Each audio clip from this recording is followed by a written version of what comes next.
4 de janeiro no Brasil é a data escolhida para a conscientização sobre a hemofilia.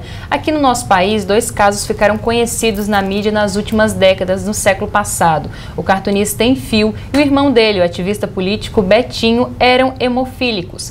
Ambos morreram de doenças advindas da transfusão de sangue. Então, para saber mais sobre a hemofilia, eu converso agora com a doutora Leandra Queiroz, que é hematologista. Boa tarde, doutora. Boa tarde a todos.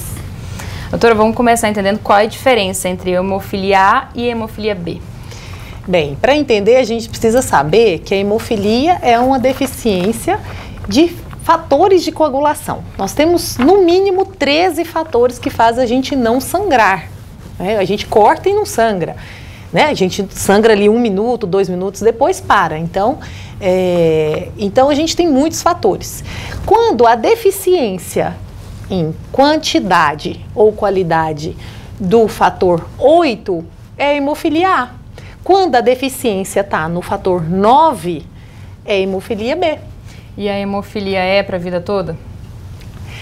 Tem alguns casos muito raros que são as hemofilias adquiridas, né? Então ela é um anticorpo contra o fator. Mas isso é bem raro, mas a maioria é congênita, ou seja, já nasce com esse defeito do gene que faz a proteína do fator de coagulação. Então, a maioria dos casos é para a vida toda porque ela é congênita ou hereditária. E o quão grave pode ser a hemofilia, né? A gente falou desses casos, existem outras histórias também. Quão grave ela pode ser? Sim, dependendo da porcentagem dessa deficiência do fator que faz com que ela seja hemofilia leve, moderada ou grave, né? Se ela tiver 1% só de fator, ela é grave. Mas se ela tiver acima de 5%, 40%, ela é leve. Então, ela tem sangramentos, né? A criança tem alguns sangramentos, mas são leves e controláveis, mas enfim, de grave, moderada ou leve, todos têm solução. E irmãos que são filhos da mesma mãe e do mesmo pai, podem ter hemofilias em graus diferentes? Pode ter em graus diferentes. Explica pra gente como é que funciona isso. Bem, como a hemofilia acontece quando tem a tendência de sangramento. Então é aquela criança que começa a engatinhar e começa com sangramento nos joelhinhos. Ou ela bate a cabeça e faz um galo bem grande, né, aqueles hematomas. Ou a criança que sangra quando vai vacinar, fica roxa. Então, todos esses proteção que a gente tem, né, que para não sangrar, a criança tem essa deficiência. Então, isso é pro longo da vida. Então, ela vai brincar no pula-pula, ela tem que ter cuidado, que pode sangrar a articulação. Então, se ela vai sangrar mais ou menos, depende se é A ou B e quão % ela tem dessa deficiência do fator. E a hemofilia afeta só os homens?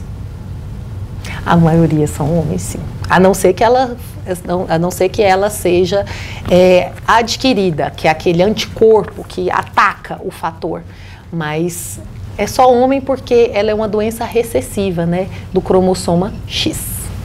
E existe cura? Como é que é feito ao longo da vida esse acompanhamento? Não existe cura, existe controle da doença. Então, hoje em dia, os pacientes, eles vivem com uma qualidade de vida boa, porque se ele vai para brincar, pular, ele toma fator antes, né? Não precisa sangrar para tomar fator.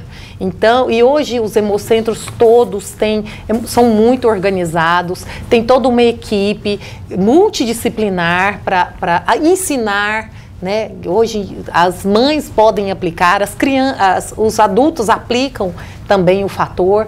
Então é uma equipe muito bem organizada nos hemocentros que fornecem o fator quando precisa.